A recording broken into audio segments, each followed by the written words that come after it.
Welcome to our channel. Today we how to transfer money from PayPal to Truist Bank. Quick method, step by step, clearly. Open your PayPal app or website. Log into your PayPal account using your credentials. Navigate to the wallet section of your account. Look for the link a bank option and click on it. Select Truist Bank from the list of banks. Follow the prompts to enter your bank account details, including the account number and routing. Confirm your information to link your Truist Bank account to PayPal. Once your bank account is linked, return to the wallet section. Choose the Transfer Money option. Select Transfer to your bank. Enter the amount you wish to transfer. Review the transfer details carefully before proceeding. Click on Continue to initiate the transfer. You will receive a confirmation message once the transfer is submitted. Keep an eye on your Truist Bank account to monitor the transfer status.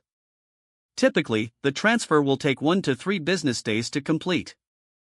Once the funds arrive, you can use them as needed. If the page does not load, refresh the browser or try again in a private or incognito window. Make sure you are using the correct email address, then retype it carefully to avoid small typos. If your password is not accepted, use the reset option and create a new strong password you can remember. Check your spam folder for verification or security emails, then complete any requested confirmation steps. Enable two-factor authentication if available to improve account security and reduce unauthorized access risk. After signing in, review your profile details so your contact information and settings are accurate and current.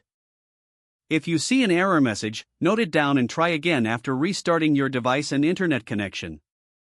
Log out when you finish, especially on shared devices, to keep your account and payment information secure. If the page does not load, refresh the browser or try again in a private or incognito window. Make sure you are using the correct email address, then retype it carefully to avoid small typos. If your password is not accepted, use the reset option and create a new strong password you can remember. Check your spam folder for verification or security emails, then complete any requested confirmation steps. Don't forget to like this video and subscribe to our channel for more step-by-step tech guides.